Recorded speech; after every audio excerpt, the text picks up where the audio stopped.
Hello, and welcome to Our Kids, brought to you by the Jefferson County Public School. I'm Pleasure Ridge Park High School correspondent Jailen Leavell. This February, as we celebrate the leap year, we'll share stories about local students improving the environment, third graders combining their writing skills with a fine dining experience, and preschoolers preparing for their education. We'll also have stories from our 5-star high school student correspondents. Music without instruments. I'm Ballard correspondent Laurel Deppin, and I'll have the story. What started as a restaurant review writing assignment has turned into an opportunity for the entire third grade class at Acapella Academy to enjoy lunch in one of Louisville's fine dining establishments. Courtesy of Limu owner Kevin Grandier, almost all of the students at Ackerson are qualified for free or reduced price school meals, and most have never eaten at a restaurant, let alone a high-end steakhouse. This was an experience relished by all. We are at a restaurant called Limu. It's a very traditional, sort of Southern-inspired restaurant in the Highlands. All right, guys, take a look over your menus and see what we have available today. We are so excited today to have 70 third graders here to show them really what a great dining experience is. It's our whole third grade class from Atkinson. The server Jay is going to be right over here to take your order. Enjoy. The third grade teachers, we started opinion writing with our kids, and we decided that we were going to do a restaurant review. But then we thought about just our kids and the experiences that they've had, and we decided that a lot of them probably haven't had an experience where they've actually gone into a restaurant and ordered from a server. And so we decided that we were going to try to bring the restaurant to our school. And so I kind of ran it across my husband, who works for Cisco Food Services. It turned into this. Soon we're going to have some bread and butter out on the table for you that will come with your house salad. The dressing will be on the side. Ask your principal if your whole third grade class can come to Limu for lunch. Excited? You ready? Everybody on the staff today is volunteering their time. We normally serve lunch at this period, so we divide the restaurant in half and save the main part of the dining room for these children today. We have the regular servers and bussers and runners and chef staff and hosts, and they're all volunteered their time to make sure the children have an experience just like you would normally. Main course, your choice of USDA choice mid-fat iron steaks. Served with garlic, mashed potatoes, and fresh trimmed green beans. And what did you have to do with your napkin? Put it on the left so if you spill something, it's going to go on the napkin. It is a huge deal. Our kids, we have 98% free and reduced lunch, so the majority of our kids probably won't have another experience like this anytime in the near future, and a lot of them have not had this experience ever. So it's a huge deal just for them to, you know, we looked at pictures online of the restaurant before we came, and they were all like, it's fancy, you know, so that was like the first word out of all of their mouths. Have you ever been to a restaurant like this before? No? So how is this different? Because it's really fancy. Yes, ma'am. No, sir. Please and thank you. We've talked a lot about a restaurant review and, you know, what makes up a restaurant review. So we talked about what we were going to look for in the restaurant when we came today. Complex flavor, just how I like it. I am always nervous about reviews, no matter who's writing them. You know, our goal always is to create a great experience and an exceptional time for, you know, the folks who dine with us, and it's no different for these kids. You know, I'm very concerned they're going to get exactly what they want, the way they want to prepare it in a timely manner. How was the green bean? Good. Because I love steak, and steak is my favorite thing. And what's your favorite thing on the plate? Green beans and mashed potatoes and a steak. I had steak, but I ate it all. Yeah, and what did you think of it? It was good, and the last bit, it was a little burnt, but I liked it because it tastes like bacon. I mean, this is as authentic of an experience as you can get, and so it being that kind of experience for them, I think their restaurant reviews are going to be above and beyond what they would have been if we wouldn't have had this experience. I think them just having the experience, it's going to be a lot of talk and just excitement from them.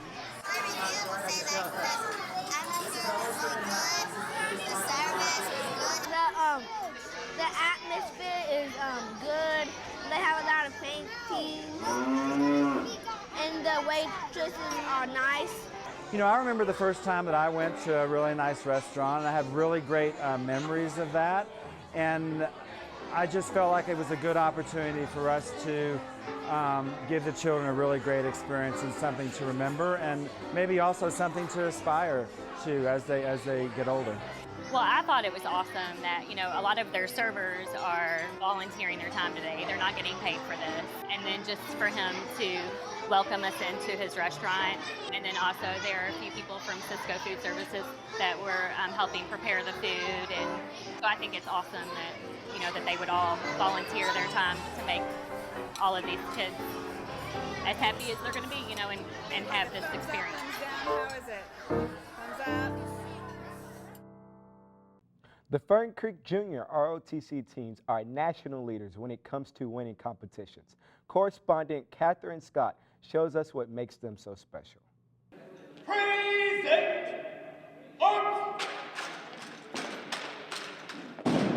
No other sports team in the country can say what Fern Creek High School's drill team can say.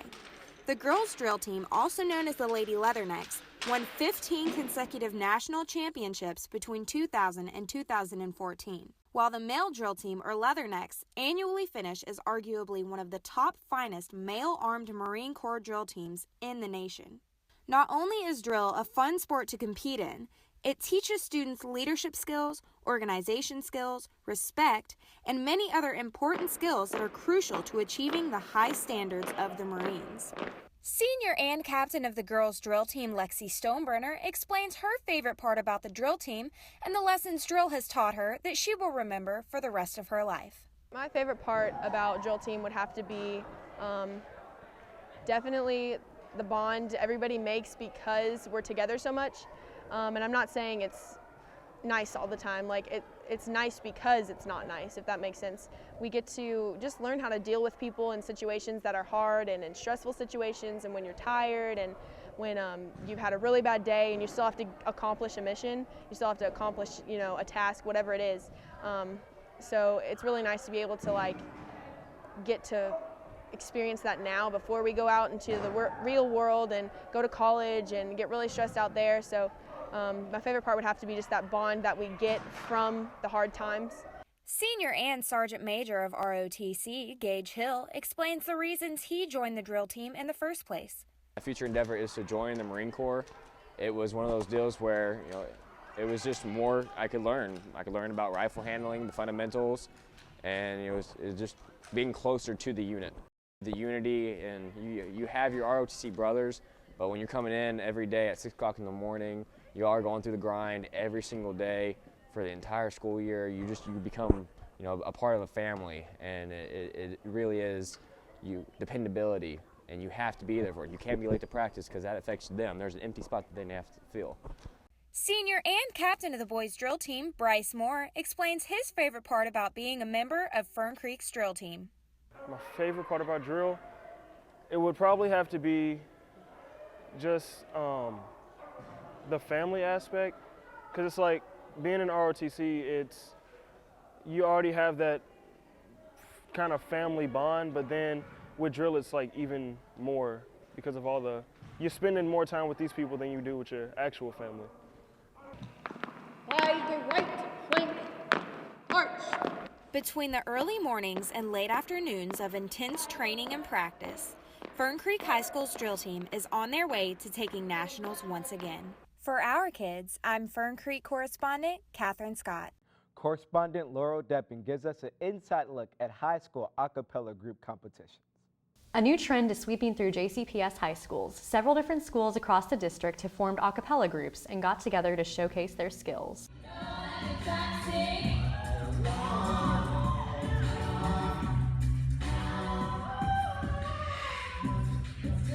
Contemporary acapella music is a new genre of music that has recently started. That's no instruments, but it's using your voice to make instrumental sounds. Sometimes it can include a beatboxer or a vocal percussionist, And then there are soloists and background singers.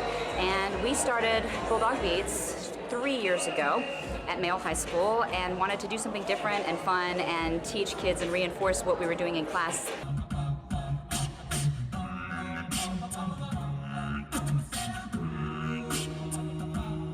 Students express their views on the art form and the camaraderie that goes with it.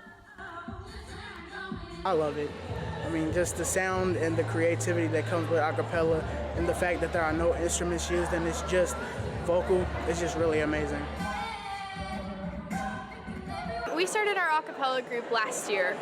It was kind of a product of other groups in the area starting an acapella group, and so we decided it would be a great idea to start one to express ourselves and to kind of get more into the community and to get an opportunity to sing and just share the love of music to everyone.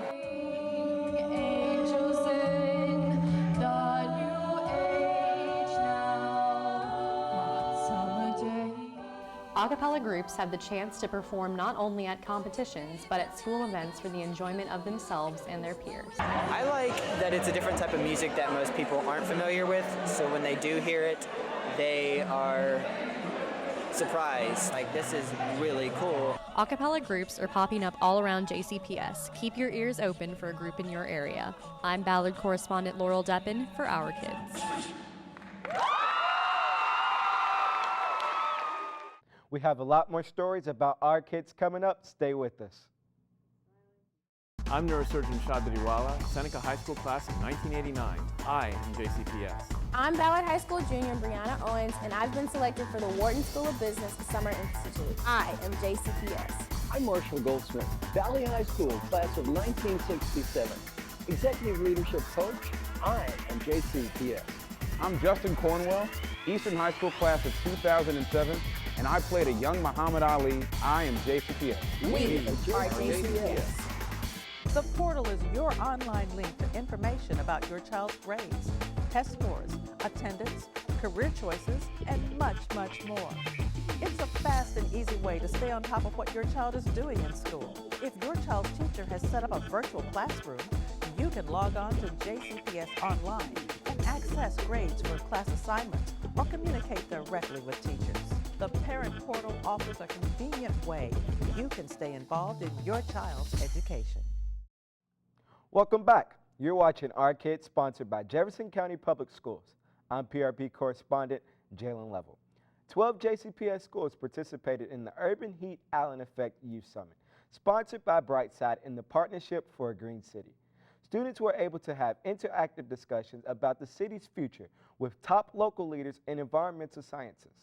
Well, we were thinking that we were going to put trees on the southwest parking lot of our school because there's no trees really at our school. Oh, that's no fun. No. Okay. So there's like three. There's three. So, and it sounds like you probably have definitely a lot of like lawn space. Yeah. Yes. We're at Jefferson Community and Technical College in the Health Science Hall Auditorium, and we're having the Urban Heat Island Youth Summit.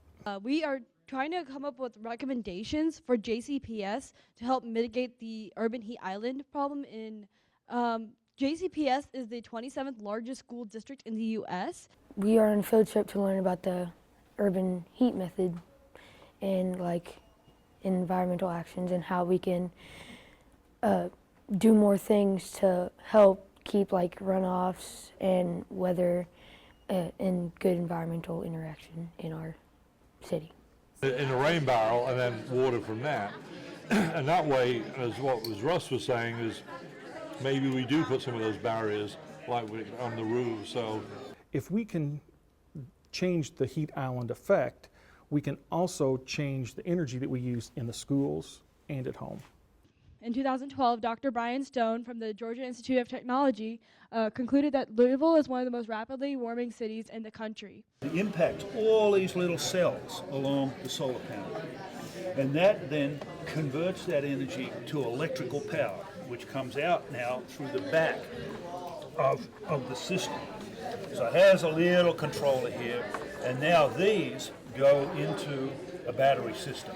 The summit came about as a genesis of a research project of Dr. David Howarth at the University of Louisville, who's wanting to gather baseline data from meteorological stations on the urban heat island effect And who better to work with than the future leaders of tomorrow? Can make it like a better world that we can like use reusable fuel, less pollution, everything, anything that can help the environment stay alive. Some of it I knew about, but the urban heat I just now learned about today, and I'm glad I learned about it. So, the urban heat island is, if you look at Louisville on a map, Louisville's always 10 to 15 degrees warmer than the surrounding more rural counties, and it comes in large part due to impervious surfaces like roofs, roads, parking lots. If you've got large areas that are paved or that are like a black roof, which is what you see in Louisville, they absorb a lot of the heat and then emit it back into the atmosphere over the evening. So the low temperature for the day does not get as cool as it could. The upper temperature of the day is typically not the problem. It's not cooling down at night. Well, it makes me feel that I could make a big change in our city, and by like planting like the tools they showed us earlier and things that help our environment stay healthy and alive. I think I can like plant trees, and I can like inform people to plant trees to help our environment, like because trees give oxygen, natureness, and they take in carbon dioxide. It's been extremely exciting. It's fun to watch the students and how engaged they are. And then there's like the little courtyard with all the dead trees, and there's no There's like grass benches there. around There's like on the manual side, there's like just this like this patch of land that like, we can put trees in there. Plus, yeah, we could do, and like on the corners, they're all like worn down. Congratulations to Anna Lauren of DuPont Manual High School as the winner of Creative Interpretation Film category at the annual 15th District PTA Reflection Contest. Students Georgia Taylor and John McWilliams performed an impressive dance number in various locations around Louisville. Correspondent Morgan Owens checks out the clothing trends at Atherton and Fern Creek High Schools to find out if comfort or fashion is the top priority. When you walk down the halls of any school, you will see different styles from head to toe. Some people prefer to dress according to the weather and make sure they are comfortable for the school day. Others choose to dress to impress and show off their best outfits. Why do some students prefer being on the cutting edge of fashion? Why do some like dressing casual and for comfort? Atherton Senior Madison thinks there are more benefits to dressing nice. I like to look nice just because it makes me feel better. It makes me feel more confident, and I feel like I can get through my day without worrying about who's looking at me or what my face looks like or what my hair looks like. I think it gives me more confidence as a person. According to Fern Creek Senior Noah, his wardrobe gives him a confidence boost. I like to wear something that's stylish but also comfortable. So, for example, I'd wear a pair of jeans and a hoodie, and I'd wear like a cool t-shirt underneath it, but it'd still be comfortable, yet still stylish. So I like to be able to look cool and feel cool all together. Dressing better increases my confidence by a lot, because just like something like a cool outfit or something could take my mood from being bad, and then I'm like, wait a minute, I got a fire outfit on, I'm in a good mood. Zara, a student at Atherton, describes how fashion is seen at her school. The thing about Atherton is that there's such a strong diversity, and people, you can tell a lot by what they wear. Like, some people like showing like the clubs that they're in, or some people aren't afraid to show some religious symbols, which I think is like really amazing because it shows how open-minded and accepting Atherton is. Some students, like Aubrey, aren't ready to commit to one side or the other. My outfit almost, it kind of like explains what kind of mood I'm in, to be honest. So like when I wake up and I'm just not really feeling it that day, I'll just wear sweatpants and a hoodie just because I just don't feel like trying. But some days I'll wake up in a different mood and I'll try and dress cute just for myself. So when it comes to student wardrobe, you can find all styles of fashion as diverse as the students themselves. For Our Kids, I'm Fern Creek correspondent Morgan Owens. Fern Creek student Dana Turner explains why she wants to be part of the Communications and Media Magnet program. Good morning, and thanks for watching FCTV 6. I'm Dana Turner. So I decided to transfer to Fern Creek at the end of my sophomore year at Atherton. I was an art major, and then here I joined the telemedia program because it really caught my eye. So here we did stuff, we made packages, and we went and filmed at other schools. and I got into the morning show doing FCTV6, which is just a broadcast every morning, and we read news stories and announcements, and then we play some of the packages that we previously filmed. So between school and schoolwork and the morning show and soccer, and I have a part-time job, so for the morning show, we'll get here at like 7 a.m., I'll go to school all day, and then I'll either have work or soccer, it's one or the other, and then somewhere between everything I do some homework. Yeah, totally rewarding. We have more great stories about JCPS students. Stay tuned. Do you need help providing school clothes for your child? The 15th District PTA Clothing Assistance Program can help provide uniforms and other clothing.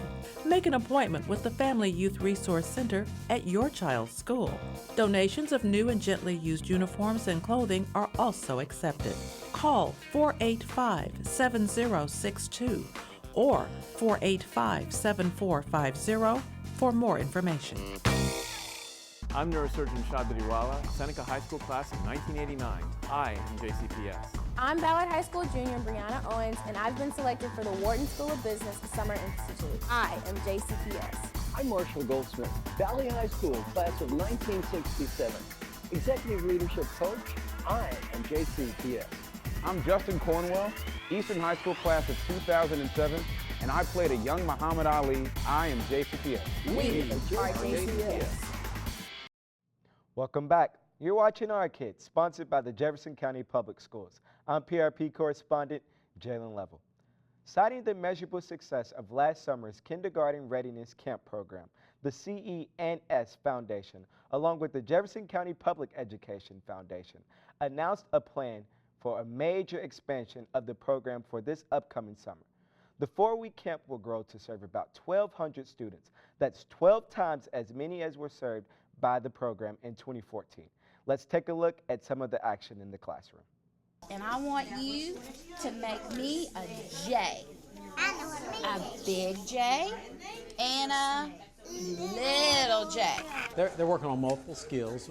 One, they're working on learning their colors. If you noticed as you went around, the teachers would ask them, what color is that your crayon that you're pulling out? What color is that? Is that orange? Second thing they're working on is social skills. They're working on name recognition. They're working on recognition of objects and being able to learn to draw. It might be a dog that has like a poodle or something with a lot of hair. An eagle? Cheetah. Oh, awesome.